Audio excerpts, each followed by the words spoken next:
escatología divina o cristiana versus la escatología humana. La palabra escatología es la palabra que describe los últimos acontecimientos, las doctrinas de las últimas cosas. Es lo que va a acontecer al final de los tiempos. La Biblia, ¿cierto?, reúne muchos datos en cuanto a lo que Dios dice va a ocurrir al final de los días. Pero también el hombre tiene una escatología, y con eso me refiero al humanismo en general. El hombre tiene un ideal, ¿cierto?, de cómo deberían funcionar las cosas. En el día de hoy en Chile vamos a estar a las puertas de una nueva constitución, ¿cierto? ¿Qué significa eso? El hombre piensa que esta nueva constitución va a ser realmente una constitución democrática y va a responder a lo que el pueblo quiere. Esto ocurre en todos los niveles, ¿cierto?, de gobiernos, no solamente en nuestro país, en todos los países. El hombre constantemente juega a que tiene el poder. Es una ilusión que él tiene de que piensa que tiene el control. Pero ustedes saben quién tiene el control de verdad, es el Señor. Entonces, el hombre piensa en su soberbia y altivez, que él puede manejar las cosas, que él puede controlar la economía, que él puede traer éxito a las naciones, etcétera, etcétera, etcétera. Por eso que estamos frente a la escatología humana. La escatología humana, el hombre también tiene ideales. El marxismo tiene un ideal de una sociedad, ¿cierto?, basada en conceptos totalmente errados de la Escritura. El capitalismo, a pesar de que es mucho mejor, obviamente, porque es un modelo económico, también cae en la nefasta consecuencia de que las piezas que usa para su modelo son los mismos hombres que usa el comunismo, hombres corruptos. Entonces, mis queridos hermanos, el hombre siempre ha planeado hacer las cosas a su manera. Esta palabra, la escatología del hombre o la escatología divina versus la escatología del hombre, nos ayuda a entender qué es lo que dice la Biblia de cómo van a ser las cosas. Pero estamos viviendo, nacemos en un mundo donde el hombre piensa que tiene el control de las cosas. Insisto, vive en la ilusión de que tiene el poder. Piensa que puede controlar las cosas, que puede mejorar las cosas, que puede traer paz y prosperidad. Y Dios le dice, perfecto, sigue jugando porque va a llegar un momento en que yo voy a decir y voy a declarar, basta ya, está bueno. Por eso, veíamos el otro día, en el primer tema, cómo deberíamos, ¿cierto? Ahí está, los cristianos conducirnos como ciudadanos, y respondimos a esta pregunta basados en 4 generales principios bíblicos, en vista de todo lo que estamos viendo, de todo el desorden que hay en nuestro país, en Latinoamérica y en otros lados. Bueno, esto es fácil de responder, dijimos ese día, si entendiéramos lo que significa esta frase, cuando Pablo dice a los creyentes, vivid sabiamente, ¿para con quién? Para con los de afuera. ¿Quién es el parámetro para definir cómo vivir sabiamente? Lo vimos ese día. Revise ese tema para que no se olvide. Quiero hacer 3 preguntas antes de introducirnos a uno de los pasajes más increíbles del Antiguo Testamento, que es Isaías capítulo 2. Un pasaje increíblemente, hermanos, notable. 3 preguntas para introducir el tema. ¿Cuál es la instancia divina final de Dios con que termina la escatología humana? Dios va a decir un día, basta, está bueno. ¿A qué? A la escatología humana, a los idealismos humanos de construir una sociedad como piensa el hombre perfecta, siempre dejando a un lado a Dios. Si todos creen que la nueva constitución en Chile va a ser una nueva constitución de todo el pueblo, está equivocado. Conceptos como moral y las buenas costumbres que están ahora en la constitución van a ser cambiadas por otro concepto de moral y de buenas costumbres. ¿Por qué? Porque el hombre siempre ha querido dejar a Dios a un lado. Siempre. Ahora, segunda pregunta. ¿Cuál y cómo es el día universal disciplinario de Dios en contra del altivo y los soberbios? Hay un día en las Escrituras que se revela en donde finalmente el soberbio y el altivo van a recibir su justo y merecido castigo. Tercero, hablamos de reforma, y una reforma siempre incluye arreglar lo que está malo. ¿Cuál es la reforma definitiva de Dios para la rebelión y el caos civil del hombre? En el día de hoy estamos viendo mucho caos civil, no solamente en nuestro país, sino también en otros países latinoamericanos. Y paralelamente a lo que está ocurriendo en Latinoamérica, no sé si has visto las noticias, lo que está pasando con Israel en este tiempo. Ahora, Salmos 2, acompáñenme solamente ahí, porque es una cita introductoria antes de ir a el pasaje que quiero que reflexionemos y donde vamos a usar bastante la Escritura. Salmos capítulo 2 es un pasaje increíble, es un pasaje del salmista mesiánico. Y cuando digo mesiánico es porque se refiere 100% con todos sus matices e implicancias al Mesías. Y lo que el salmista ve aquí en 4 divisiones es una sinopsis, mis queridos hermanos, del fin de la escatología humana. Muchas veces nosotros hemos visto películas y comentamos, ¿y viste la sinopsis? ¿Y qué es la sinopsis? Es un resumen de toda la película. Pero no nos equivoquemos, Salmo no nos está dando solamente un resumen o una sinopsis, es revelación de Dios. Miren lo que dice el primer versículo, primer bloque que se encuentra en los versículos 1 al 3. El salmista vislumbra lo que acontece con la escatología humana. ¿Por qué se amotinan la gente? ¿Por qué se junta la gente? ¿Por qué hacen protestas? ¿Por qué todos se juntan reclamando derechos y un montón de otras cosas? Dice el texto, ¿por qué se amotinan la gente si los pueblos piensan cosas vanas?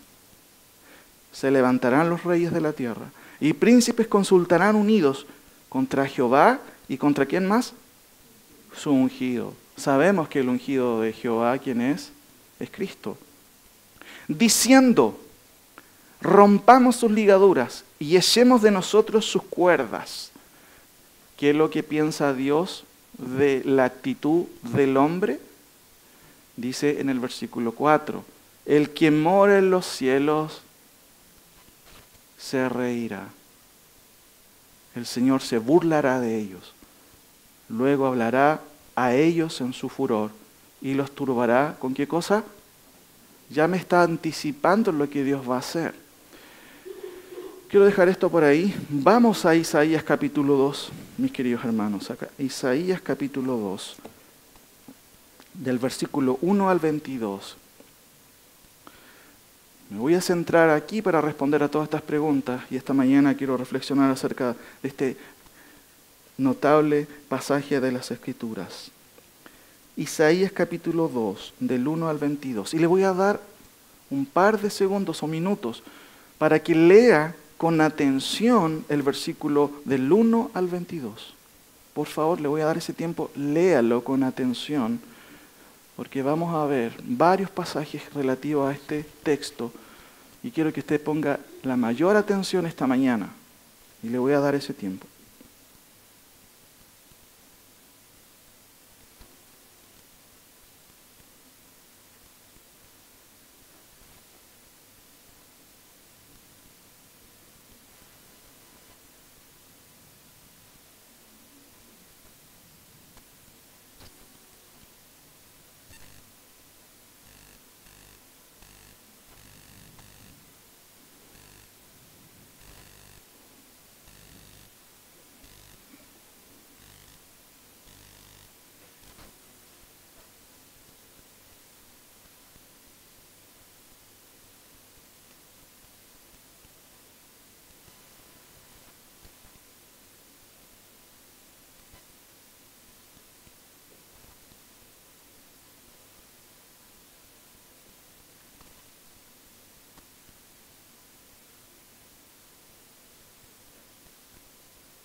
Si me acompañan aquí, noten por favor que tenemos aquí un concepto gravitacional en que giran en base a este concepto todos los eventos que van a ocurrir un día, ¿cierto? Que se define en el texto como se dieron cuenta.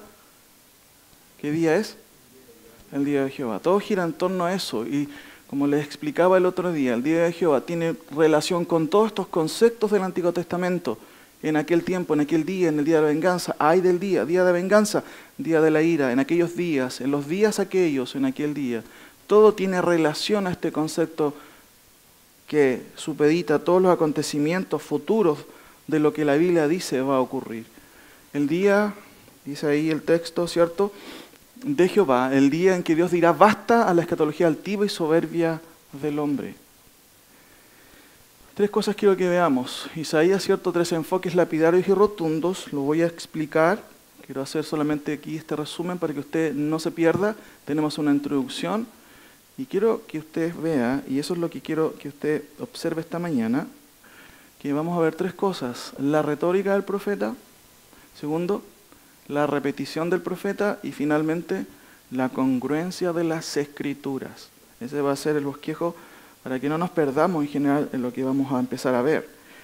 Mis queridos hermanos, lo primero entonces es entender que el concepto clave aquí es el día de Jehová. Ese día, el fin de la escatología humana, el fin de este idealismo humano de pretender tener el control va a terminar y Dios va a decir ya, basta, está bueno, está bueno. Ese día se termina el orgullo y la altivez, ¿cierto?, del hombre que pretende tener el control de las cosas. Él dirá, basta. Ahora, lo primero que hay que observar es que el capítulo de Isaías, capítulo 2, está dividido en tres bloques. El primer bloque es el versículo 1 al 4, es una sección. La segunda sección es del versículo 5 al 9, y la tercera sección es del versículo 10 al versículo 22. Lo primero que observamos entonces es lo que en el texto se observa en el versículo 1. Fíjense por favor. Dice el texto, lo que vio Isaías, hijo de Amós, acerca de quién? Judá y de Jerusalén. Muy interesante, el texto usa esta palabra ver, especialmente en libros proféticos, no para aludir a una ilusión del profeta o una alucinación, sino para revelar, valga la redundancia, la revelación profética. Por eso el texto dice, lo que vio Isaías, hijo de Amós, acerca de Judá y de Jerusalén. ¿Sobre quién? Ya lo dije. Dice el texto de Judá y de Jerusalén. Y si se dan cuenta, en los versículos 2, 3 y 4, también está dirigiéndose el profeta a las naciones. Tercera cosa, ¿cuándo va a acontecer lo que está empezando a describir de acuerdo al versículo 2? ¿Qué dice su Biblia? Acontecerá, ¿cuándo? En lo postrero de los tiempos. ¿Y qué va a ocurrir? No quiero comentar profundamente este texto, pero miren lo interesante, porque esto vuelve a repetirse posteriormente. Acontecerá en los postreros de los tiempos, que será confirmado el monte. Y aquí se usa una figura para comparar el monte precioso de Jehová versus los demás montes. El texto dice que será confirmado el monte de la casa de Jehová como cabeza de los montes, y será exaltado sobre los collados, y correrán a él las naciones, correrán a este monte de Jehová, ¿cierto? Y vendrán muchos pueblos y dirán, venid y subamos al monte de Jehová, a la casa del Dios de Jacob, y nos enseñará sus caminos, y caminaremos por sus sendas, porque de Sión saldrá la ley, y de Jerusalén la palabra de Jehová. Y juzgará, la tercera persona singular se refiere en el contexto, ¿cierto?, a Jehová. Dice, y juzgará entre las naciones y reprenderá a muchos pueblos y volverán sus espadas en rejas de arado y sus lanzas en hoces. No alzará espada nación contra nación, ni se adiestrarán más para la guerra. ¿Cuándo ha ocurrido lo que revela el autor? Revela un periodo de paz como nunca ha ocurrido en la historia humana. Eso, de acuerdo a lo que leemos, ¿cierto?, parece que nunca ha ocurrido. Estamos viendo en el día de hoy a las naciones ir a Jerusalén, por ejemplo, a ir a buscar la ley de Dios. Todo lo contrario. Segunda sección, versículos 5 y 9, porque mi propósito esta mañana es poder profundizar en los versículos 10 al 22, pero sin pasar a explicar qué es lo que quiere decir el 5 al 9. Nótese, venid, oh casa de Jacob, y caminaremos a la luz de Jehová. ¿A qué se refiere el profeta con esta sección? Está refiriéndose al mensaje directo, contextual, histórico. Israel está en total idolatría, sumido en los ídolos, y este llamado es ahí, en el contexto directo. Dice, venid, oh casa de Jacob, caminaremos a la luz de Jehová. Ciertamente tú has dejado tu pueblo, la casa de Jacob, porque están llenos, fíjense, ¿de qué cosa? Costumbres traídas del oriente y de agoreros como los filisteos, y pactan con hijos de extranjeros. ¿Cuál es la situación espiritual en el contexto de Isaías del pueblo de Israel? Corrupción total, a nivel de gobierno, diríamos, pero también a nivel espiritual. Sigue el texto diciendo, su tierra está llena de plata y oro. Hay economía, está precioso. Muchas veces la gente relaciona el éxito con el favor de Dios. Qué terrible relación, porque no existe ninguna relación entre el éxito y que Dios te bendiga. Su tierra está llena de plata y de oro, sus tesoros no tienen fin. También está su tierra llena de caballos y sus carros son innumerables. Además, su tierra está llena de ídolos y se han hecho arrodillados ante la obra de sus manos y ante lo que fabricaron sus dedos. Y se ha inclinado el hombre y el varón se ha humillado. Por tanto, no los... ¿Qué está diciendo Isaías? Isaías, ¿cierto?, está tomándose en serio el guión y está con rabia y dice, por favor, Dios, no los perdone. Hermanos, ¿no le da una sensación de impunidad al ver tanto desastre en la televisión? De cuánta gente, ¿cierto?, impune, insiste en destruir y destruir y destruir. ¿O soy yo nomás el que siento esa molestia interna de ver tanto desastre, tanta soberbia y tanta altivez? ¿Saben que Isaías está hasta aquí? Y él dice, están llenos de idolatría, llenos. Todos visitan el horóscopo, lo primero que hacen al comprar el diario es ver la última página, se compran el hilo rojo, no. Y un montón de cosas que creen que no tienen nada que ver con lo que Dios ha dicho. Por eso que él dice, y se ha inclinado el hombre y el varón, se han humillado, por tanto, no los perdone. Uno puede entender por qué la molestia de Isaías. Porque para él las cosas no son en términos medios, o son o no son. Israel ha pecado gravemente. Por eso él dice, por favor, Dios, no los perdone. Ahora, la tercera sección es lo que Dios va a hacer. ¿Qué va a hacer Dios con este altivo y soberbio, con el hombre en general? Veamos algunas cosas, mis queridos hermanos, porque es muy interesante lo que se dice aquí. Lo primero, la retórica del profeta. Note por favor, versículo 10, versículo 19 y versículo 21. Hay una palabra que se repite ahí. Quiero que usted lea el texto y me diga qué palabra se repite. La retórica del profeta tiene que ver con la manera en que él exhorta a sus oyentes. Muchas veces nosotros somos exhortados, nuestros padres siempre nos han exhortado, a veces con fuerza, ¿cierto?, con carácter, otras veces apelan a nuestros sentimientos, a nuestro corazón, pero hijo, no haga eso. Muchas veces, a veces no es de esa manera. La retórica tiene que ver con eso. Cómo el autor reprende a sus oyentes. 3 palabras se repiten aquí. ¿Cuál fue o cuál es? Métete. Pero mire qué interesante, porque las 3 son las mismas palabras, pero hay una conjugación diferente en cada una de ellas. Fíjense por favor en el versículo 10. ¿Qué es eso? ¿Es una sugerencia al altivo y soberbio?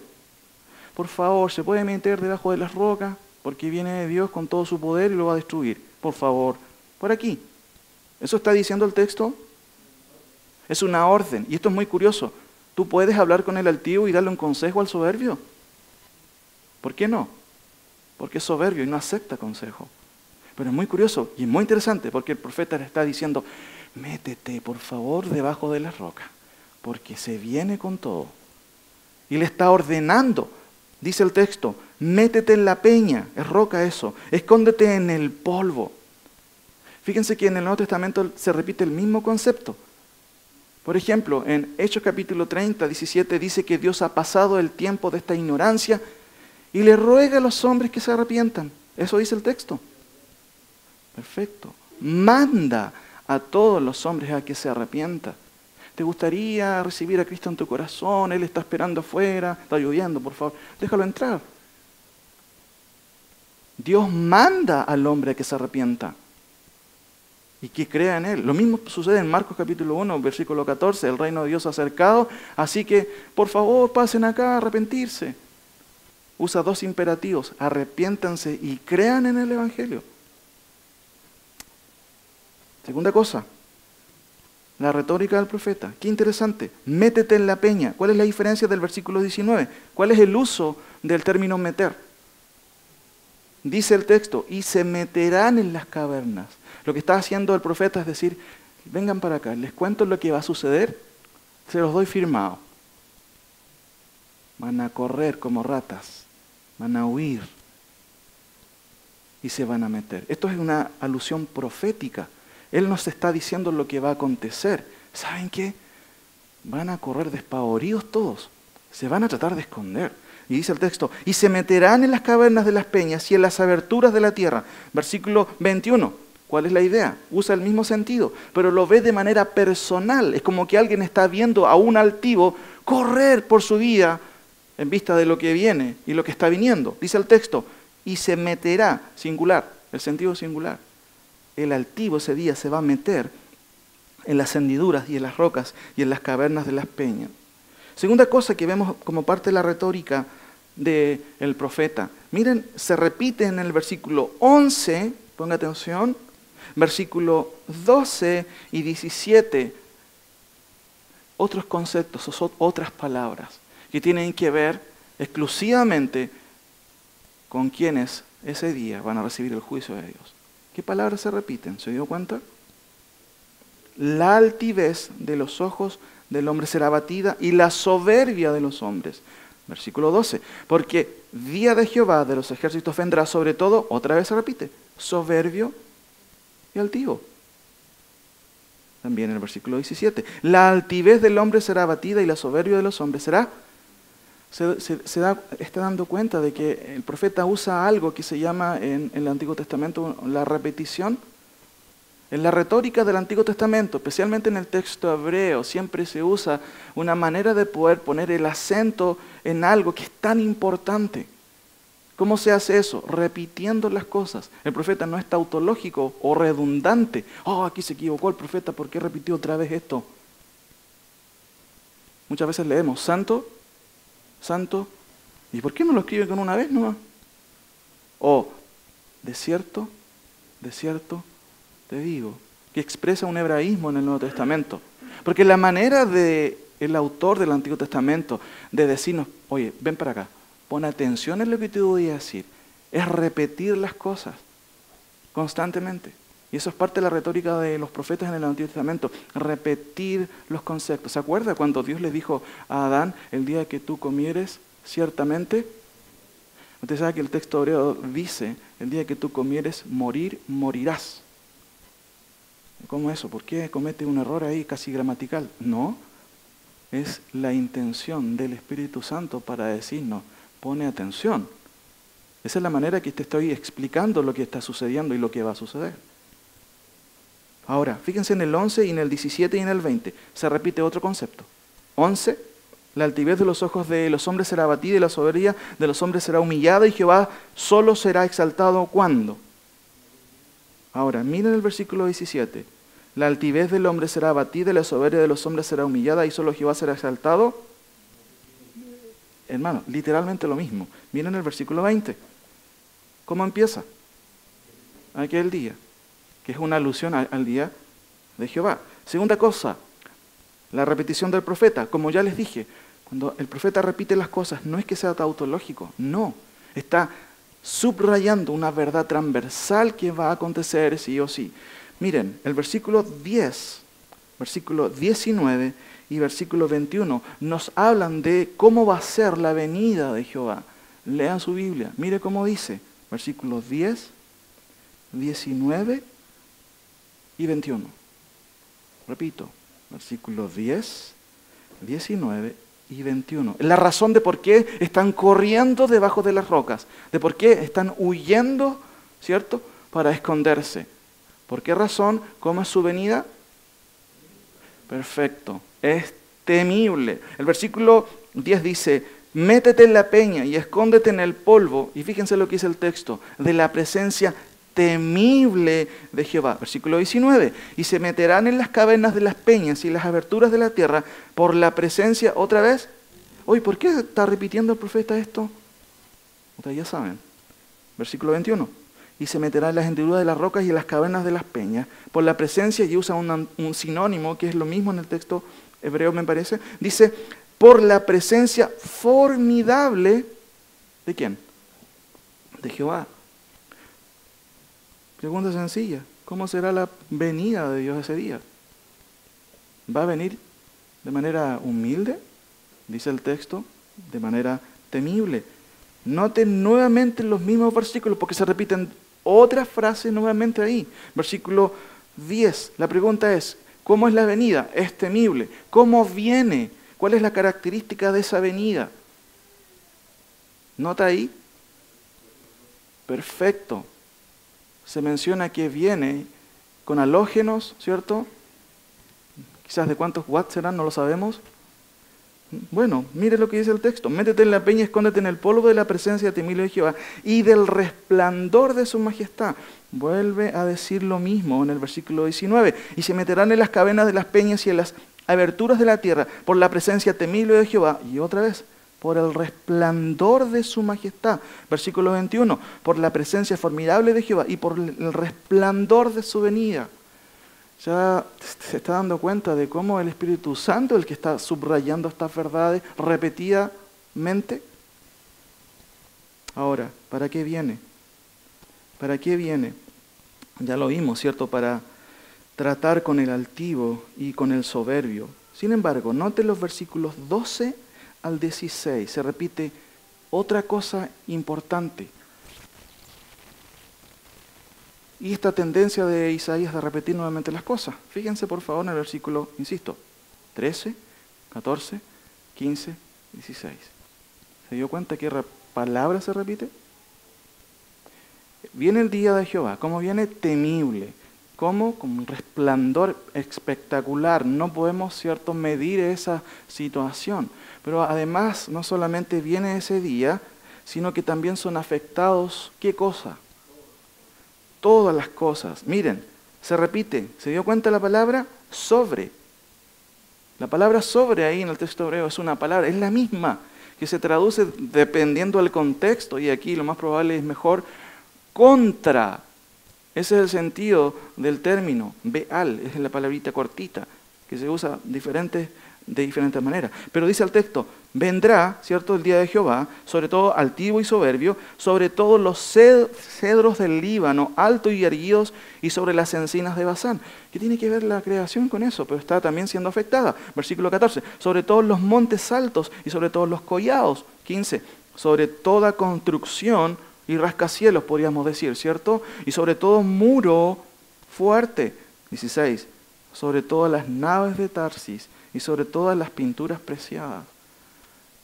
¿A qué se está refiriendo? Están involucrados ese día, incluso la creación, las construcciones, el poderío, a lo mejor bélico del hombre. Todo está siendo afectado por esa venida de Dios. Ahora, tercer punto, y este es el último, es un poco más extenso, y quiero que ponga en este punto oreja, pestaña y ceja. Porque vamos a usar la Biblia. No olvidando lo que hemos visto, yo quiero que usted entienda cómo los profetas parece que fueron al mismo instituto bíblico que Isaías y tuvieron el mismo profesor. Porque cada uno de ellos inserta conceptos escatológicos en sus profecías como sinopsis de este día, del día de Jehová, haciendo inserciones proféticas. Vamos al primer versículo o al primer pasaje. Son 13 pasajes que quiero ver esta mañana. Solo como lectura, nada más. Pero quiero que pongan mucha atención en lo que están diciendo los profetas. Versículo o capítulo 13 de Isaías. Capítulo 13. De vuelta un par de hojas. Capítulo 13. Versículos 6 al 13. El contexto es la profecía en contra de Babilonia, pero es evidente que Isaías hace una inserción sinóptica profética de lo que va a ocurrir. Noten por favor, yo voy a leer solamente y no quiero quedarme en cada uno de estos versículos, solamente quiero que te ponga atención. Dice el texto, versículo 6 en adelante hasta el 13. Aullad, porque cerca está el día de Jehová, vendrá como asolamiento del Todopoderoso.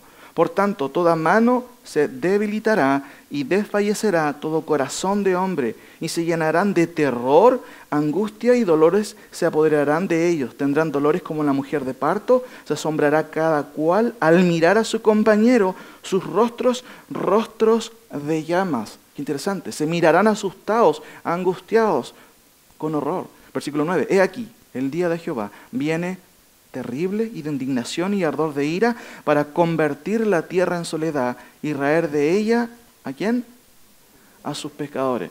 Note por favor un detalle interesante que también está en Isaías, capítulo 2. Dice el texto, he aquí, el día de Jehová viene terrible y de indignación y ardor de ira para convertir la tierra en soledad y raer de ella a sus pecadores. Vuelva por un instante solamente a Isaías 2, porque hay una tercera frase que se repite, que tiene que ver con el propósito de Dios de venir de esta manera tan terrible y temible. Como dice, hermanos, el versículo 19 y el versículo 21, que responde a la pregunta, bueno, ¿y para qué viene de esa manera? ¿Qué dice su Biblia? Léalo, mire. Y se meterán en las cavernas de las peñas y en las aberturas de la tierra, por la presencia temible de Jehová y por el resplandor de su unidad. ¿Cuándo? Cuando Él se levante, ¿para qué cosa? Para castigar la tierra. ¿Qué se repite en el versículo 21 al final? Lo mismo, cuando se levante para castigar a la tierra. Volvamos nuevamente a Isaías 13. Solamente quiero, insisto, leer estos pasajes, no quiero quedarme mucho. Sigo leyendo, versículo 10 del capítulo 13. Por lo cual las estrellas de los cielos y sus luceros no darán su luz, y el sol se oscurecerá al nacer, y la luna no dará su resplandor. Y castigaré al mundo por su maldad, y a los impíos por su iniquidad, y haré que cese la arrogancia de los soberbios, y abatiré la altivez de los fuertes. Haré más precioso que el oro fino al varón y más que el oro de Ofir al hombre, porque haré estremecer los cielos y la tierra se moverá de su lugar en la indignación de Jehová de los ejércitos en el día del ardor de su ira. Sáltese por favor a Joel capítulo 2. Puede seguir adelante. Joel capítulo 2, Ezequiel, Jeremías, ¿cierto? Ezequiel. Después tenemos Oseas, Miqueas, antes Joel, Oseas, Joel, capítulo 2. Joel, capítulo 2. Joel, el profeta menor, Joel, que ya lo estudiamos, capítulo 2, versículo 1 y 2. Miren lo que dice el texto. Tocad trompeta, ¿dónde? ¿Dónde queda Sión? Muy bien. Y dad alarma en mi santo monte. ¿Por qué? Y miren qué interesante, el profeta también usa un mandamiento imperativo. Dice, tiemblen. ¿Quiénes? Todos los moradores de la tierra, porque viene ¿qué cosa? ¿Cómo es ese día? Versículo 2. Día de tinieblas y de oscuridad, día de nube y de sombra. Sáltense por favor al capítulo 3 de Joel. Versículo 1 y 2. Porque he aquí que en aquellos días y en aquel tiempo en que haré volver la cautividad de Judá y de Jerusalén, Dios en ese tiempo no solamente castiga a su pueblo, sino que también lo restaura. Dice el 2, reuniré a todas las naciones y las haré descender al valle de Josafat. Sáltese por favor al versículo 9. Miren qué Dios está haciendo. Está invitando a las naciones a algo. Proclamad esto entre las naciones. ¿Proclamar qué cosa? ¡Wow! Guerra. Miren lo que dice por favor el versículo 12. Despiértense las naciones y suban al valle de Josafat, porque allí me sentaré para juzgar a todas las naciones de alrededor. Versículo 14. Como él lo ve ya como un acto realizado. Muchos pueblos en el valle de la decisión, en el valle de Josafat, porque cercano está, ¿qué dice su Biblia? ¿Cómo va a ser ese día? Versículo 15. El sol y la luna se oscurecerán y las estrellas retraerán su resplandor y Jehová rugirá ¿desde dónde? Muy bien. Y dará su voz desde Jerusalén y temblarán los cielos y la tierra, pero Jehová será la esperanza de su pueblo y la fortaleza de los hijos de Israel. Amós 5, al otro lado.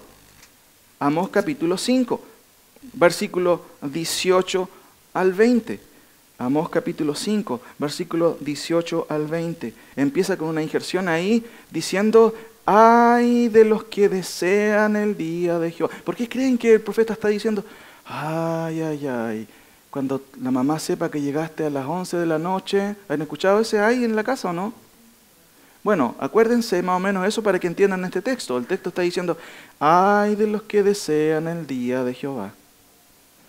Ay de los que desean el día de Jehová. ¿Para qué queréis este día? ¿Por qué el autor está expresándolo con cierta desesperación? ¿Por qué piensan ustedes, mis queridos hermanos? Porque es evidente que es un día terrible, es un día temible. Sigo leyendo. Será de tinieblas y no de luz. Versículo 20. ¿No será el día de Jehová de tinieblas y no de luz, oscuridad que no tiene resplandor?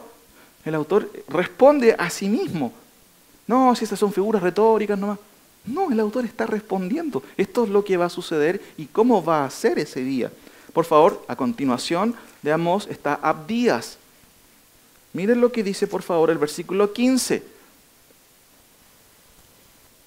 Solamente tiene un capítulo. Versículo 15, miren lo que dice. Porque cercano, siempre es inminente el día de Jehová, está el día de Jehová. ¿Sobre quién? No solamente sobre Israel. No solamente sobre un localcito y un lugar geográfico tan pequeñito. ¿Sobre quién? Sobre todas las naciones. Sáltese, por favor, a Sofonías. Después tiene Jonás, Miqueas, Nahum, Habacuc y Sofonías.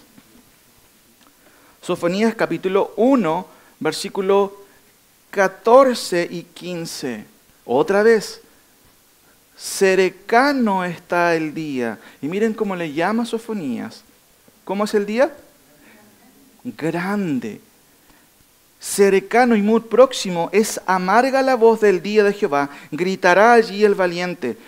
Versículo 15. ¿Día de qué cosa? De ira aquel día, día de angustia y de aprieto, día de alboroto y de asolamiento, día de tiniebla y de oscuridad, día de nublado y de entenebrecimiento, día de trompeta y de algazara. Algazara, ¿cierto? Es el ruido de las marchas de muchas gentes sobre las ciudades fortificadas y sobre las altas torres. Versículo 18. No, pero tenemos plata para librarnos. ¿Qué dice el versículo 18 en su Biblia? Ni la plata ni su oro podrá librarlos en el día de la ira de Jehová, pues toda la tierra será consumida con fuego de su celo, porque ciertamente destrucción apresurada hará, ¿de quiénes? De todos los habitantes de la tierra. Sáltese a Zacarías 14. A continuación, Zacarías 14. Zacarías 14. Los primeros 4 versículos nos da una información, pero trascendental Zacarías. ¿Cómo empieza hablando? ¿De qué empieza hablando? De lo mismo. He aquí, el día de Jehová viene y en medio de ti, de Jerusalén, serán repartidos tus despojos. Porque yo reuniré a todas las naciones para combatir contra Jerusalén y la ciudad será tomada y serán saqueadas las casas y violadas las mujeres y la mitad de la ciudad irá en cautiverio, mas el resto del pueblo no será cortado de la ciudad. Después saldrá Jehová y peleará con aquellas naciones como peleó en el día de la batalla, y se afirmarán sus pies en aquel día. ¿Cuáles pies? ¿De quién está hablando el texto? Dice, y se afirmarán sus pies. ¿Quién es el sujeto anterior? ¿De quién está hablando? Jehová. ¿Jehová tiene pies? ¿De quién son los pies? Lo voy a dejar con esa duda. Sigo leyendo. Y se afirmará sus pies en aquel día sobre el monte de los olivos. ¿Conoce ese monte muy famoso en Israel? Que está enfrente de Jerusalén, al oriente. Y el monte de los olivos se partirá, ¿cómo? Por en medio, hacia el oriente y hacia el occidente, haciendo un valle muy grande. Y la mitad del monte se apartará hacia el norte y la otra mitad hacia el sur. Miren lo que sucede, y lo hemos leído muchas veces. Versículo 12 del capítulo 14. A ver, ¿cómo va a ser esta venida temible de Jehová, donde va a castigar a los moradores de la tierra? ¿Qué les va a hacer? Lo hemos leído en otras ocasiones. Note por favor nuevamente el versículo 12. Y esta será la plaga con que herirá Jehová a todos los pueblos que pelearon contra Jerusalén. La carne de ellos se corromperá, estando ellos, ¿cómo? Sobre sus pies, y se consumirán en las cuencas sus ojos, y la lengua se les deshará de su boca. Qué increíble imagen, hermanos, de hombres altivos y soberbios cayendo despedazados frente a la gloria y el resplandor de Jehová. Versículo 16. ¿Por qué dice Isaías que y los que sobrevivieren de las naciones que vinieron contra Jerusalén subirán de año en año para adorar al Rey? Y sigue diciendo, a Jehová de los ejércitos y a celebrar la fiesta de los tabernáculos. ¿Qué vemos constantemente en los profetas? Un mensaje de juicio y ¿qué más? Ok, sobre Jerusalén, pero también sobre las naciones. Sigamos leyendo. Isaías 24, volvamos a Isaías, por favor.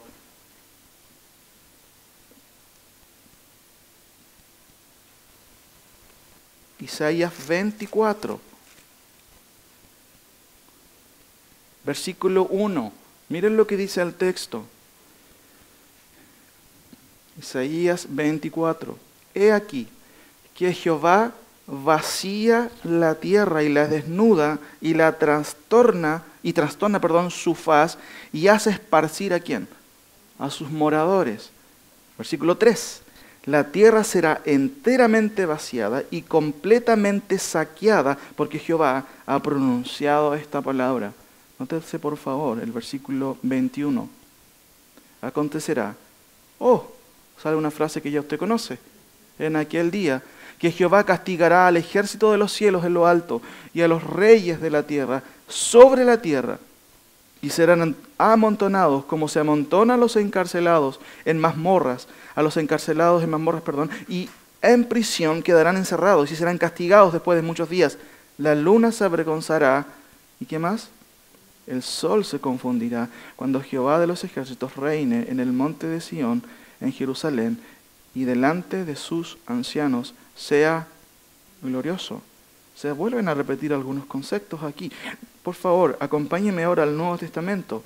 Mateo, versículo 24, o capítulo 24. Mateo 24.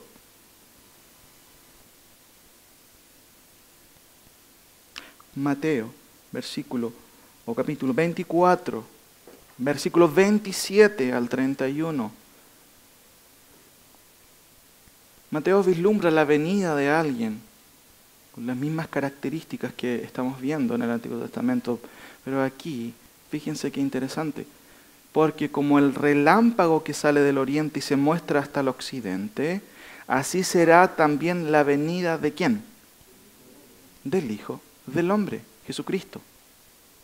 Porque donde quiera que estuviere el cuerpo muerto, allí se juntarán las águilas, que está diciendo el texto. Va a haber tanta mortandad que ese día harán festines. ¿Quién? Las aves.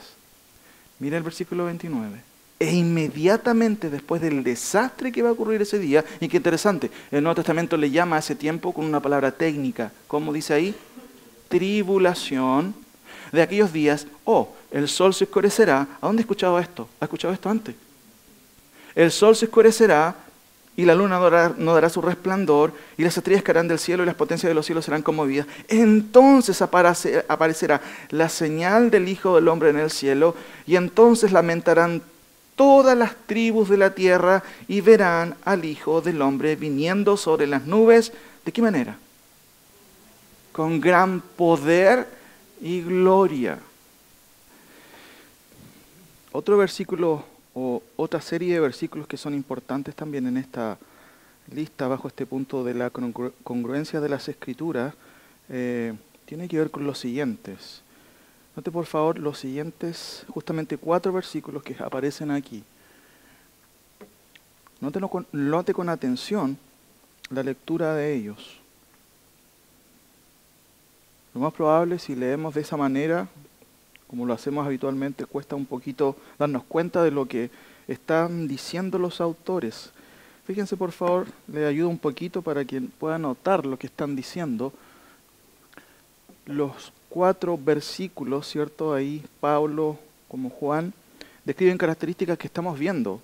Nótese ahí, la ira venidera, la ira, el día del Señor, sobre el mundo entero, y después se agrega para probar a los que moran sobre la tierra. ¿Notó bien? Aparte de estas alusiones que ya sabemos a qué se refieren, los apóstoles nos enseñan, y eso se llama doctrina, algo que también los profetas nos revelaron. Sin embargo, el Nuevo Testamento agrega otra característica que es muy interesante en estos 4 versículos. Dije que solamente quería que leyéramos estos versículos, pero necesariamente tengo que explicar cada uno de ellos, porque es súper relevante con respecto a lo que es la revelación progresiva. Los 4 hablan justamente de lo que estamos viendo, lo que describe Isaías, lo que describen los demás profetas. Notemos entonces el primer versículo aquí. Note por favor lo que están diciendo por vía de contraste ahí. Dice 1 Tesalonicenses 1:10, y esperar de los cielos a su Hijo, al cual resucitó de los muertos, a Jesús, quien nos libra de la ira venidera. Es muy importante, ¿cierto?, aclarar que la ira venidera en la mente de Pablo no es otra cosa justamente que es lo que están describiendo los profetas. Ese día terrible, ese día de la ira que describen tan claramente los profetas, los cuales ya hemos visto. Pero quiero hacer algunas preguntas para poder explicar este versículo y lo siguiente. Primero, ¿quién está esperando? ¿Es Israel? ¿Es el nuevo Israel, cierto? ¿A qué se refiere o a quién se refiere el apóstol Pablo cuando él se añade también a este concepto de y esperar de los cielos? Por supuesto, esto incluye a Pablo. Pablo se incluye también y es una alusión a la iglesia. Si usted lee el primer versículo y de hecho toda la epístola, es una referencia, es un mensaje para la iglesia de Tesalónica y por ende para toda la iglesia universal. Ahora, ¿quién nos libra o más bien ¿quién nos rescata de o preserva de? Porque ese es el significado del término aquí, librar, preservar, rescatar de. ¿De qué preservación está hablando? Justamente, el texto es claro en decir, a quien nos libra de la ira venidera. Curioso, parece que Pablo está escribiendo teniendo en su escritorio a la mano los profetas y también Sofonías, 1:1, versículo 15 y 18, que hablan claramente de la ira, en este caso de la ira de Jehová, en el caso de Pablo, de la ira venidera, que es lo mismo. Note por favor el segundo versículo de estos 4 ejemplos del Nuevo Testamento, 1 Tesalonicenses 5:9, al parecer nos dicen lo mismo, miren, porque no nos ha puesto Dios para ira. ¿Cuál ira? Si observamos en el contexto, es muy importante porque nos va a ayudar a entender a qué ira se refiere. Usted ya lo sabe. Porque no nos ha puesto Dios para ira, sino para alcanzar, otra vez se repite lo mismo, salvación por medio de nuestro Señor Jesucristo, a quien Dios no ha puesto para la ira, de acuerdo al contexto. A quien Dios no ha puesto para la ira, sino justamente para salvación. Y en este contexto el sentido de salvación también tiene que ver con preservación. Por supuesto, quizás alguien podría preguntar, pero ¿será que esta ira se refiere a la misma ira? Note por favor el contexto del pasaje, las palabras, cómo describe el apóstol Pablo, y hay una alusión interesante de contrastes entre vosotros, ¿cierto?, y ellos, el vosotros como una referencia a ellos, la iglesia de Tesalonicenses, en la cual se incluye también Pablo. Note por favor, versículo 1 del capítulo 5. Pero acerca de los tiempos y de las ocasiones, no tenéis necesidad, hermanos, de que yo os escriba, porque vosotros, los creyentes de Tesalonicenses, ¿cierto?, sabéis perfectamente que el día del Señor, wow, es lo que venimos hablando. El día del Señor vendrá así como ladrón en la noche, que cuando digan paz y seguridad, entonces vendrá sobre ellos. Contraste, sigo leyendo. ¿Qué vendrá sobre ellos? Dice el versículo 3, destrucción repentina como los dolores a la mujer encinta y no escaparán. ¿Quiénes? Ellos. 4. Empieza con una preposición, cierto, adversativa en el texto ahí original y se traduce, más vosotros, en cambio, ustedes, hermanos, no estáis en tinieblas para que aquel día, otra frase que se repite, una frase técnica en el Antiguo Testamento, pero que Pablo la recoge también de este mismo asidero profético, ¿cierto?, con respecto justamente a ese día. Aquel día os sorprenda como ladrón. No, no va a ocurrir eso. Eso es lo que está diciendo el apóstol Pablo. Porque todos vosotros, otra vez, sois hijos de luz e hijos del día. No somos de la noche ni de las tinieblas. Versículo 6. Por tanto, no durmamos como los demás. Otra vez una alusión a ellos, a quienes no conocen al Señor. Por tanto, no durmamos como los demás, sino que velemos y seamos sobrios. Pues los que, otra referencia, duermen de noche, ¿cierto? Pues los que duermen de noche duermen, y los que se embriagan de noche se embriagan. Versículo 8.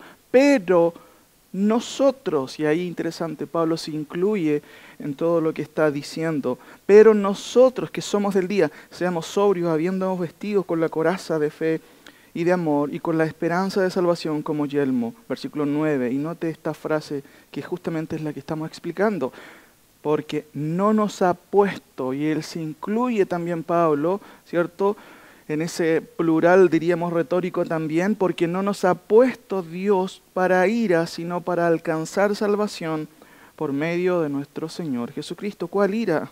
¿Cuál es el contexto? ¿De qué está hablando el contexto?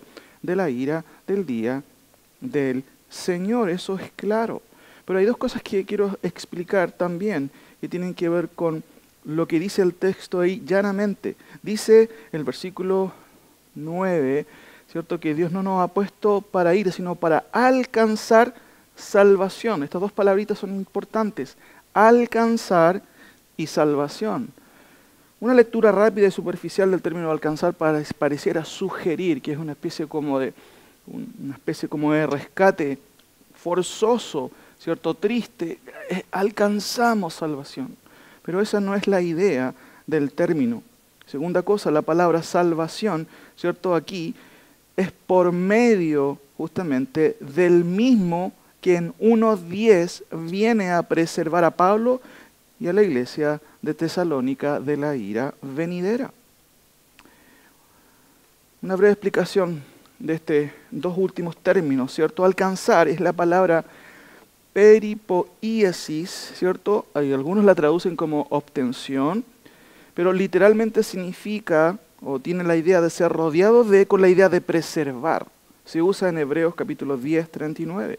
Pablo no usa el término que es parecido, peripoieo, que significa ganar, obtener, rescatar por uno mismo. Esa no es la idea, sino un término que unido justamente a la palabra salvación aquí, implica un acto divino de preservación de la ira venidera. De eso está hablando Pablo, eso es lo que tiene en mente. Segunda cosa, salvación aquí no tiene que ver con el perdón de pecados que ya tienen los creyentes tesalonicenses y a lo cual Pablo no está aludiendo. Salvación justamente tiene que ver con esa preservación de la ira venidera. ¿Cómo lo hace el Señor? Bueno, es lo que explica Pablo también en la segunda epístola a los tesalonicenses, capítulo 2, versículo 1, cuando señala y habla de la esperanza de los creyentes, refiriendo a la frase nuestra reunión con Él. Hay algo entonces aquí, ¿cierto? Que es un gran evento sobrenatural que preserva o exonera a la iglesia de Talira. ¿Sabe cómo se llama? De hecho, Pablo lo menciona claramente antes de esta enseñanza del versículo 1 del capítulo 5 en adelante, donde claramente está hablando de este día del Señor.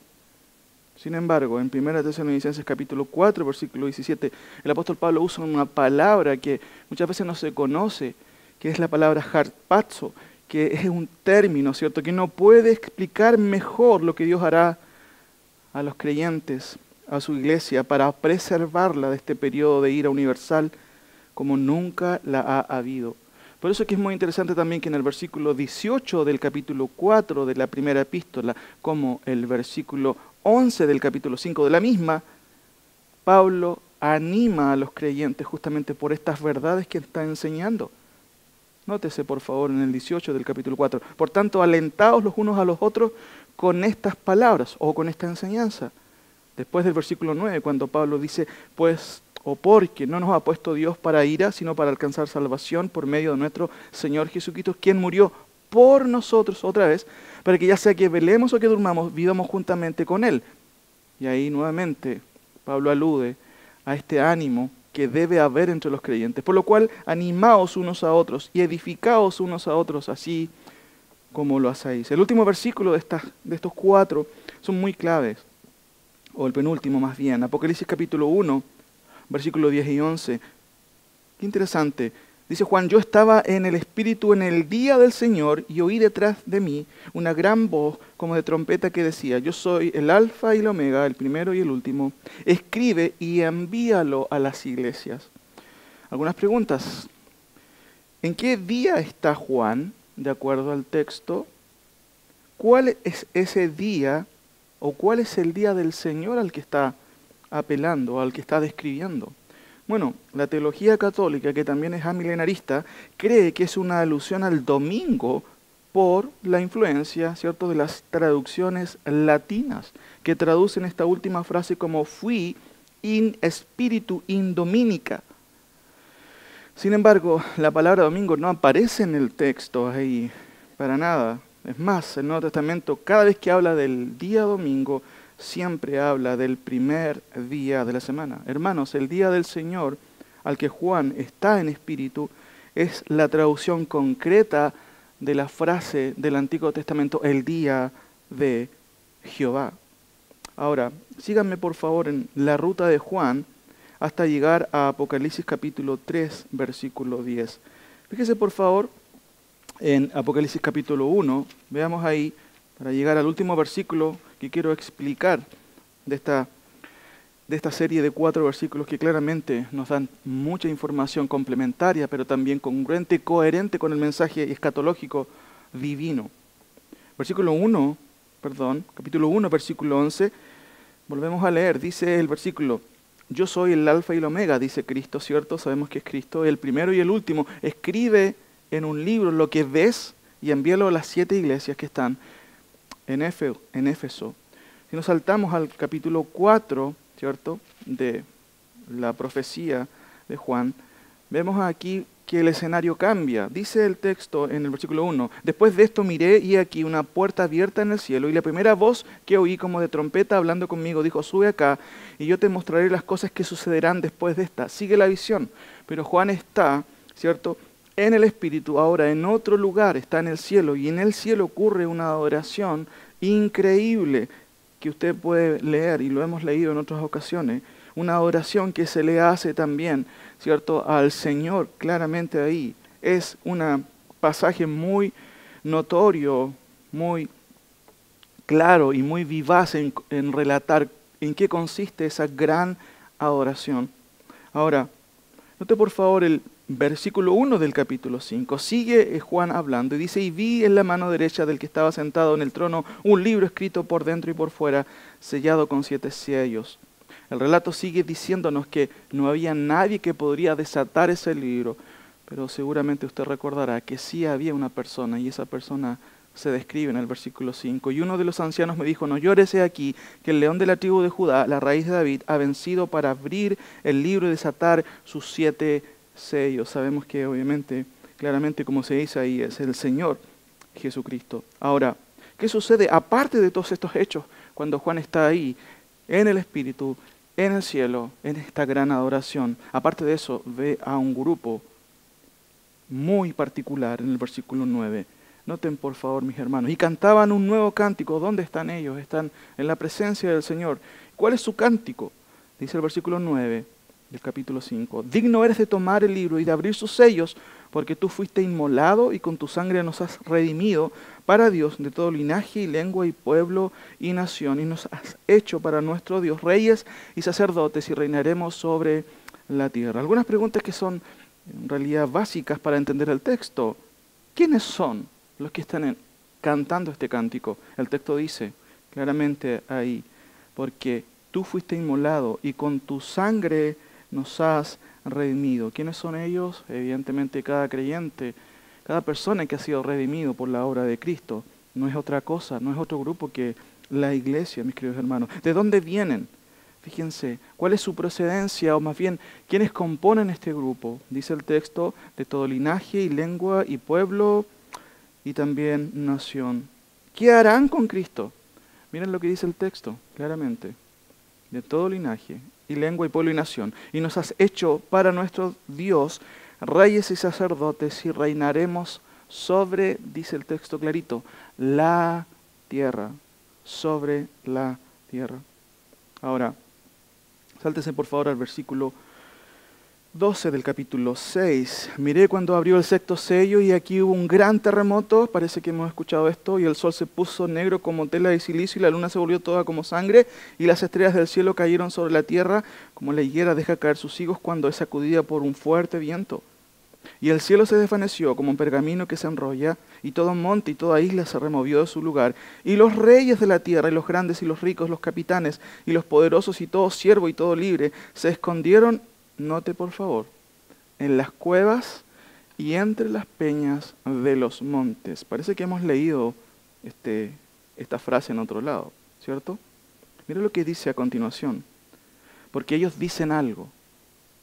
En su desesperación ellos dicen algo. Versículo 16. Y decían a los montes y a las peñas, caed sobre nosotros y escondernos del rostro de aquel que está sentado sobre el trono y de la ira del Cordero. ¿De quién es la ira?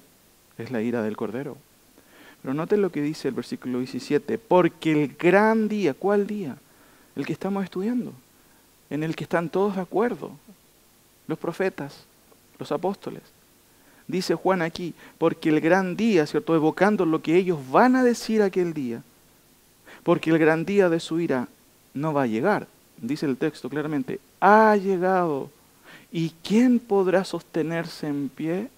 Esa pregunta es evidente su respuesta. Note por favor el versículo 13 del capítulo 8. Por eso se explica muy bien lo que está describiendo Juan, y este versículo nos ayuda a entender la gravedad del asunto. Y miré, y oía un ángel volar por el medio del cielo diciendo a gran voz, ay de los que moran en la tierra. Así llegamos al versículo 10 del capítulo 3. Por eso le pido que retrocedan un poquito, porque este versículo también cierra un poco todo el sentido profético que los profetas están justamente describiéndonos y también a los cuales se suman los apóstoles. Note por favor lo que dice claramente Juan aquí y cómo nos recuerda también todo lo que estamos viendo desde el Antiguo Testamento. Por cuanto has guardado la palabra de mi paciencia, yo también te guardaré de la hora de la prueba que ha de venir sobre el mundo entero para probar a los que moran sobre la tierra. Si hay algo que tenemos que entender es que el mensaje a las iglesias siempre es particular. Cada iglesia, ¿cierto?, tiene un mensaje particular que Cristo quiere que ellos sepan. Sin embargo, también recordemos que la iglesia es una sola y hay enseñanzas en cada pasaje también que aplican en términos generales como una enseñanza para todas las iglesias. Y esta es una de las enseñanzas que son transversales. Note por favor nuevamente, Juan dice, por cuanto has guardado la palabra de mi paciencia, yo también te guardaré de la hora de la prueba. Dios guardará a cada creyente justamente que ha manifestado esta característica, que ha guardado la palabra de la paciencia del Señor. Y evidentemente cada creyente verdadero hace eso. Ahora, como dije, finalmente Juan enseña a la iglesia diferentes verdades puntuales, sí, sin duda, pero aquí vemos una verdad transversal, mis queridos hermanos. ¿Qué se dice con respecto a esta prueba mundial divina de retribución? Versículo claramente dice, yo te guardaré de la hora de la prueba que ha de venir sobre el mundo entero para probar a los que moran sobre la tierra. El versículo de Tesalonicenses 1:10, primera Tesalonicenses dice que Dios, ¿cierto?, o Cristo nos libra de la ira venidera. Versículo 9 del capítulo 5 de la misma epístola nos dice que Dios no nos ha puesto para ira. ¿Cuál ira? La ira venidera, el contexto es claro en ello, sino para alcanzar salvación por medio de nuestro Señor Jesucristo. Y Juan, hermanos, dice lo mismo, subraya la preservación y la salvación, pero a través de esta frase, te guardaré de la hora de la prueba. No dice el texto, te guardaré en la hora de la prueba o durante la hora de la prueba. Otra cosa que es bueno decir, la traducción NBI traduce aquí, te guardaré de la hora de la tentación, pero es una traducción totalmente injustificada. No está hablando el contexto de tentación. ¿Qué está diciendo, mis queridos hermanos Juan? Primero, la palabra guardaré, ¿cierto? Es la palabra tereo en el original, y habla de futuro, ¿cierto? Te guardaré en el futuro. No solo indica eso, guardar, tiene varios usos contextuales, pero en este contexto justamente indica la idea de conservar a salvo algo. Ese es el sentido llano. Ahora, ¿salvo de qué? De la prueba. ¿Y cuál es la prueba ahí? Prueba aquí, en este contexto, es una alusión a una clase de gran adversidad. No es una tentación, como traduce esta versión, o otras versiones también. No, no es una tentación, es una adversidad, y diríamos una gran adversidad. Teológicamente es una alusión concreta a los juicios de Dios del día de Jehová. Segunda cosa, dice que la iglesia es preservada, la iglesia de Filadelfia, que en términos generales indica a toda la iglesia cristiana, ¿cierto? Dice, de la hora de la prueba. ¿Cómo y en qué consiste esta preservación? Bueno, ya lo comenté. Te guardaré de la hora de la prueba. Y Juan usa una preposición interesante, ex, que tiene la idea de salir fuera de. Por eso la preposición de en el español es súper precisa, porque describe el acto de Dios de preservar, sacando a alguien. Por eso, mis queridos hermanos, es tan claro el texto y tan congruente al observar estos pasajes. Vamos, por favor, a 2 de Tesalonicenses 2, del 1 al 8. 2 de Tesalonicenses, capítulo 2. 2 de Tesalonicenses, capítulo 2. 2 de Tesalonicenses, capítulo 2, versículo 1. Pero con respecto a la venida, ese pero me obliga a leer el contexto. Y fíjense el contexto de lo que está hablando, dice el texto ahí, versículo 6 del capítulo 1. Porque es justo delante de Dios pagar con tribulación a los que os atribulan. La iglesia de Tesalónica estaba pasando por tribulación. Persecución desde el imperio romano y de los judíos incrédulos. Y él dice, bueno, es justo que ellos reciban castigo. Fíjense lo que dice después en el versículo 7. A vosotros que sois atribulados, daros reposo con nosotros cuando se manifieste el Señor desde el cielo, con los ángeles de su poder en llama de fuego, para dar retribución a los que no conocieron a Dios, ni obedecen al evangelio de nuestro Señor Jesucristo, los cuales sufrirán pena de eterna perdición. 10. Cuando venga, ¿cuándo? En aquel día. Ahora, versículo 1 del capítulo 2. Pero es una palabrita adversativa en el texto que me está indicando de que Pablo está hablando de otra cosa. ¿Y de qué está hablando de acuerdo al versículo 1? De una reunión que vamos a tener con alguien en el contexto, dice ahí, pero con respecto a la venida de nuestro Señor Jesucristo y a nuestra reunión con Él, os rogamos, hermanos, que no os dejéis mover fácilmente de vuestro modo de pensar y os conturbéis. ¿Qué significa la palabra conturbarse? Es una persona que queda fuera de sí, que está confundida. porque se le ha enseñado de una manera incorrecta. Y de hecho en el texto dice que hay 3 formas que los tesalonicenses estaban siendo engañados. Por eso que el texto dice, no se confundan, no se dejen de mover fácilmente del curso escatológico que yo les di cuando estuve con ustedes. Dice el texto, no os dejéis mover fácilmente de vuestro modo de pensar, ni os conturbéis, ni por espíritu, ni por palabra, comentarios, ¿cierto? Ni por carta como si fuera nuestra. ¿Pero en qué sentido? En el sentido de que el día de Jehová, dice el texto aquí está cerca, no, pero en el original ya es. O sea, ¿qué es lo que está haciendo Pablo? Está clarificándole, hermanos, ustedes no están viviendo, ¿qué cosa? El día de Jehová.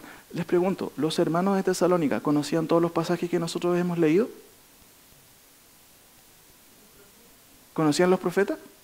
De hecho, eso es lo que tenían como Biblia, hermanos. ¿Qué creen? ¿Conocían el concepto del día de Jehová?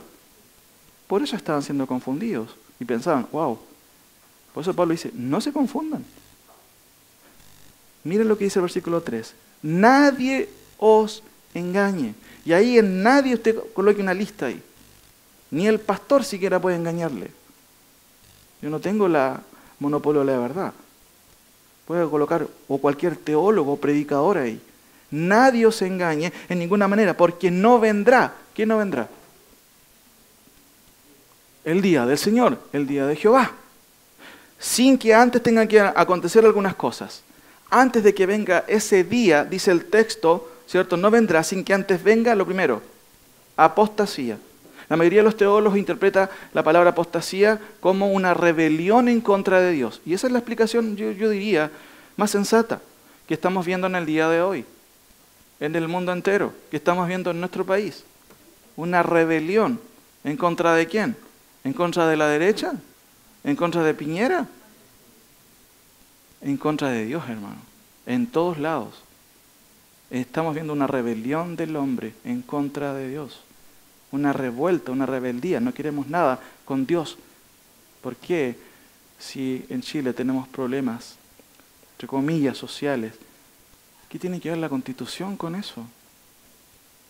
Si la Constitución no arregla directamente ninguna de esas cosas. Es porque no queremos más una Constitución que refleje conceptos judeos-cristianos.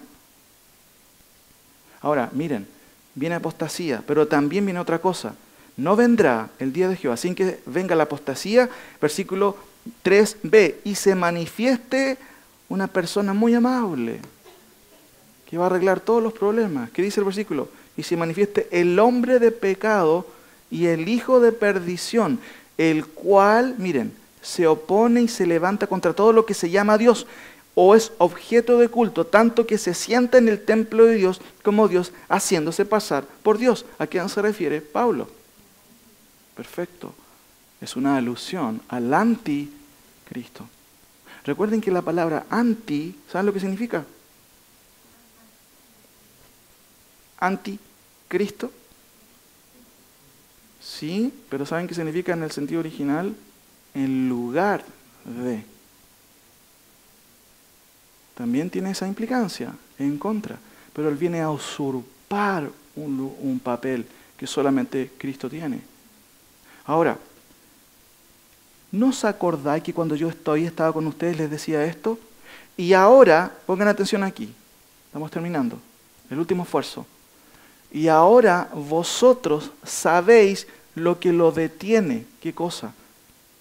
Al anticristo, la personificación de todo el mal. Y ahora vosotros sabéis lo que lo detiene, a fin de que a su debido tiempo se revele, ¿quién es? El anticristo. Porque ya está en acción el misterio de la iniquidad en todo el mundo. Solo que hay quien al presente lo detiene hasta que él a su vez se ha quitado de en medio. Muy importantes son los artículos aquí. Miren, empieza diciendo, y vosotros sabéis lo que lo detiene. Ese es un artículo neutro. Está hablando de un poder que detiene este mal.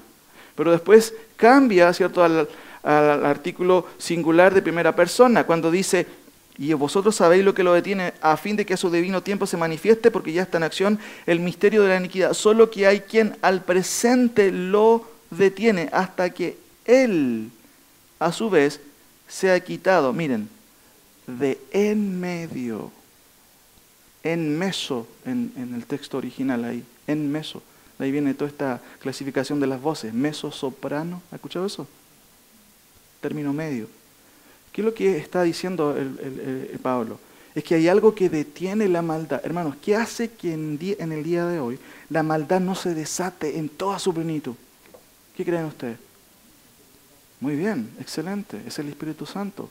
Génesis 6:3 dice que, hablando de Dios después del pecado original, que tiene una implicancia, por supuesto, posterior, dice que mi espíritu no contenderá para siempre con el hombre. Contender significa estar en esta situación, pugna constante.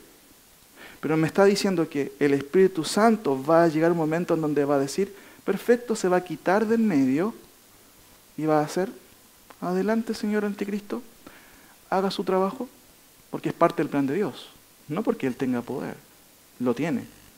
Pero ¿quién está sobre el Anticristo? Nuestro Dios, hermano. Ahora, mire qué interesante cómo destruye Dios el poder del maligno. 8, léalo ahí. ¿A qué le recuerda ese versículo?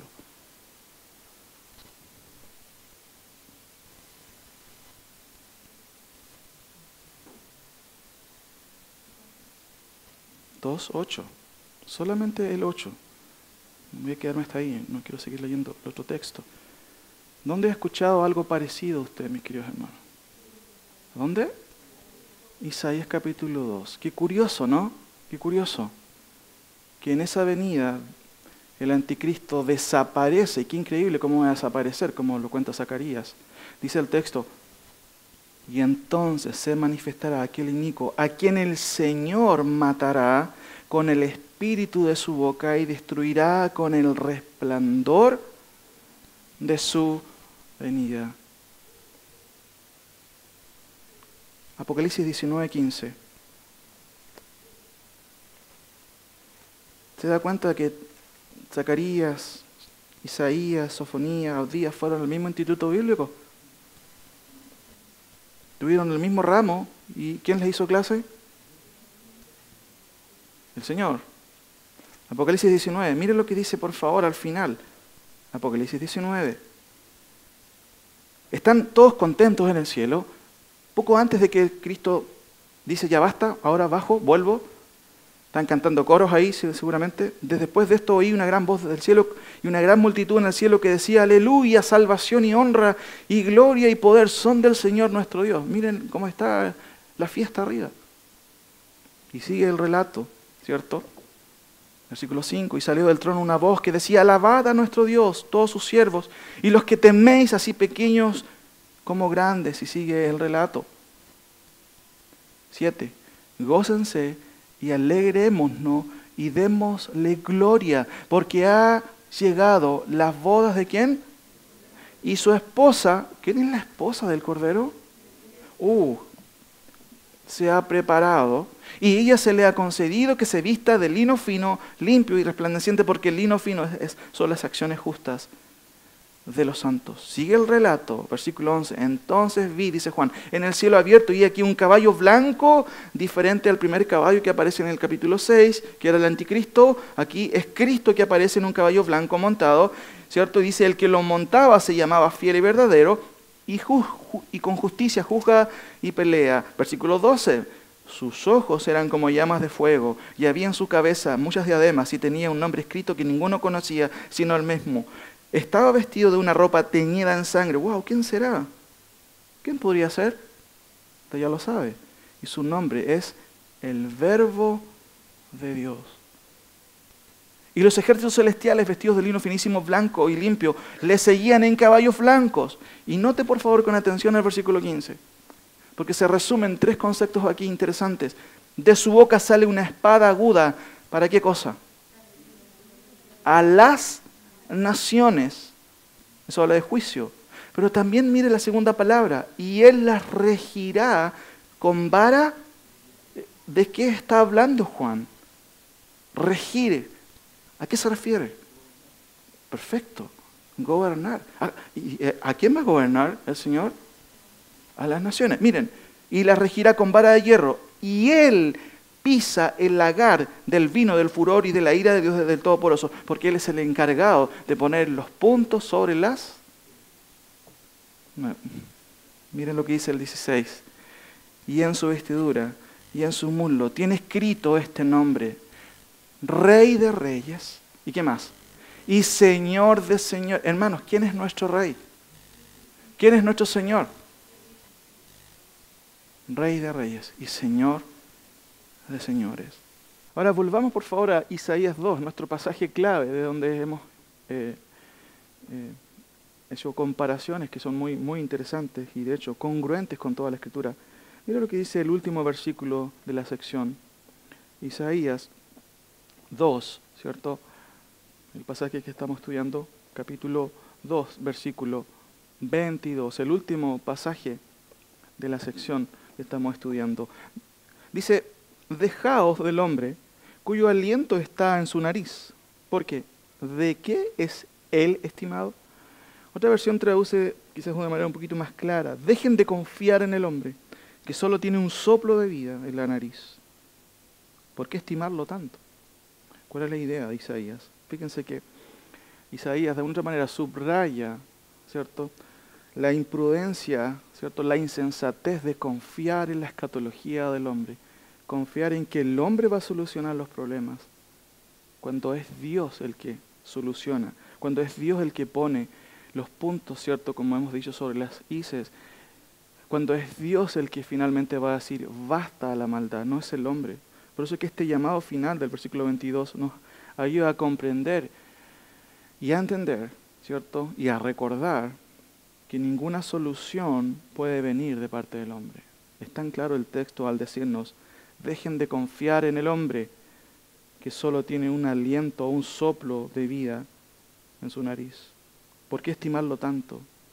Reina Valera dice, ¿de qué es él estimado? Volvamos a Salmo capítulo 2. Salmos capítulo 2. Empezamos con este texto, Salmo 2. Y ahora ponga su último esfuerzo en poner atención a lo que el texto está diciendo. Capítulo 2.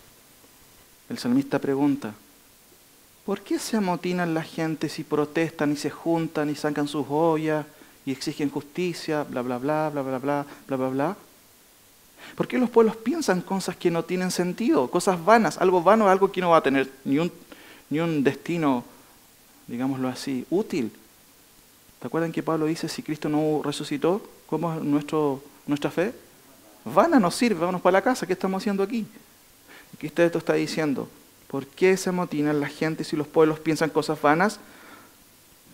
Lo proyecta usando algunos verbos ahí en tiempo futuro. Se levantarán los reyes de la tierra y príncipes consultarán ungidos contra Jehová y contra su ungido diciendo, rompamos sus ligaduras y echemos de nosotros sus cuerdas. ¿Se acuerda que la convocación de ese grupo de personas gritó y dijo, crucifíquenle, crucifíquenle? ¿Se acuerdan? Ustedes ven el cumplimiento literal de esta profecía. ¿Por qué se amotinan las gentes y piensan cosas que no tienen nada que ver, cosas vanas? Y dicen, vamos en contra de nuestro ungido. Qué interesante el versículo 4, segunda sección. ¿Sabían que Dios es risueño? ¿Ustedes creen que Dios no tiene humor? ¿Qué hace Dios mirando cómo los hombres usan pistolitas de agua para ir en contra del poder de Dios? Miren, el que mora en los cielos se reirá.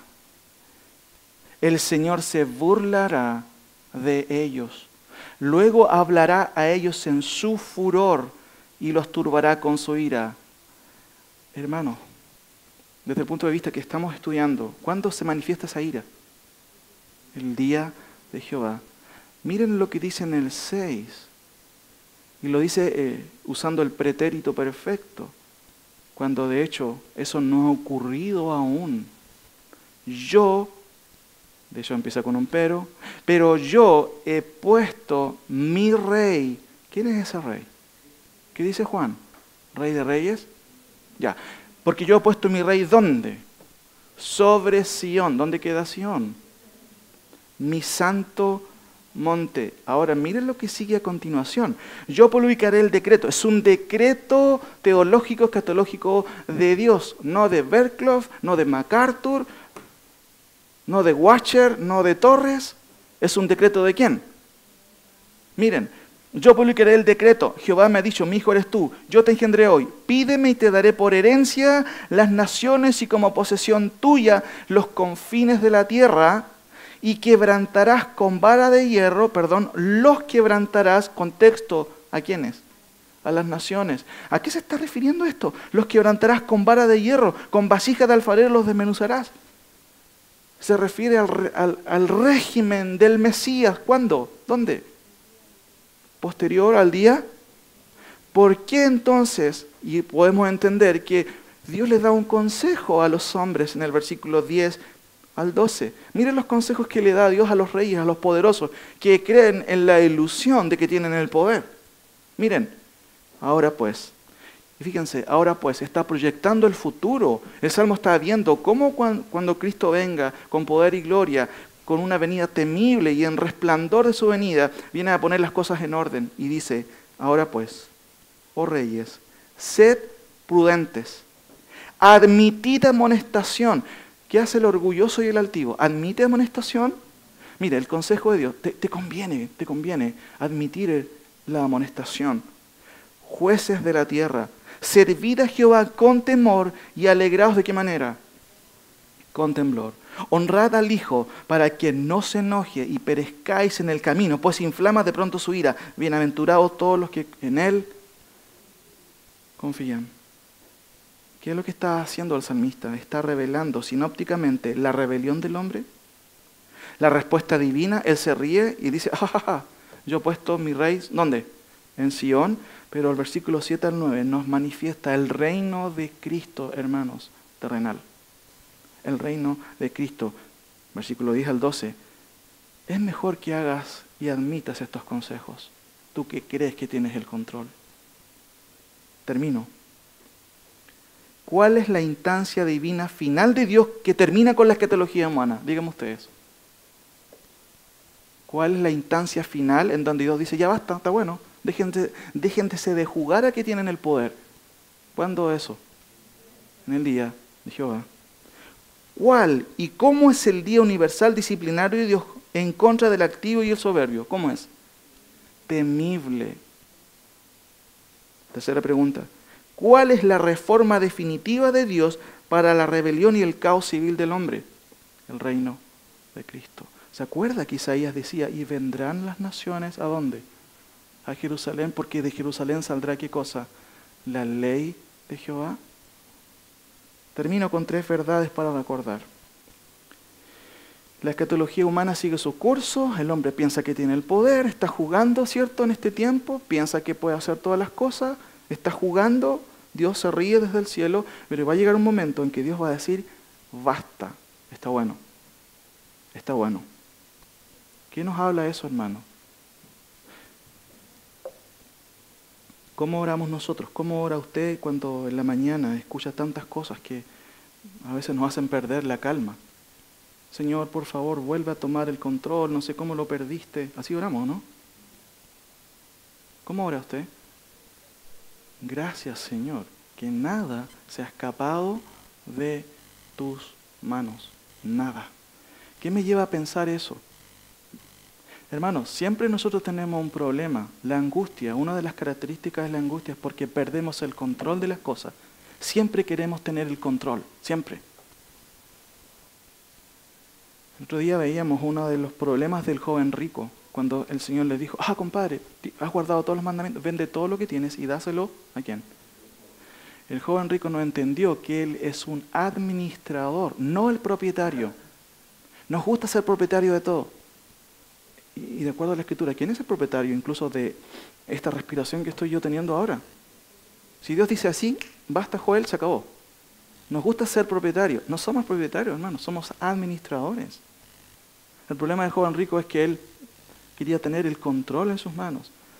Pero la Biblia nos enseña que quien tiene el control es Dios, hermanos. Es ingenuo, es iluso pensar de que tú tienes el control de las cosas. Eso nos lleva a pensar, Oh, nueva constitución en Chile, va a quedar la crema. El plan de Dios va perfectamente. Perfectamente. Nada ha cambiado. Él viene controlando todo. Y último, la conducta cristiana en la polis, en la ciudad, está bien estipulada en la Escritura. Usted sabe, lo vimos en el primer capítulo, de cómo debemos conducirnos ante el Señor. Sométase toda persona a toda autoridad. Vimos en el tema pasado cuánto vale un voto en la urna, cuando vimos cómo Dios ha dirigido los hilos de la historia en tiempos de José, cuando Mardoqueo y Esther estaban muy preocupados de que querían eliminar al pueblo, cómo Dios maneja todo al punto de controlar cada detalle de la vida. Eso nos debe llevar a nosotros, hermanos, a no creernos en el espíritu mesiánico. Cuando yo era joven pensaba que al ingresar al instituto iba a salir del instituto, iba a arreglar todos los problemas que hay en la corporación. Qué orgulloso era. Y qué orgullo está en nuestros corazones cuando pensamos que podemos arreglar las cosas. Nos olvidamos que el control lo tiene Dios, no nosotros. No nosotros. ¿Saben lo que significa la palabra anticristo? El lugar de Cristo. Hermano, no tome el lugar de Cristo. Hay alguien que lo va a hacer. ¿Saben cómo se llama? Justamente, el anticristo.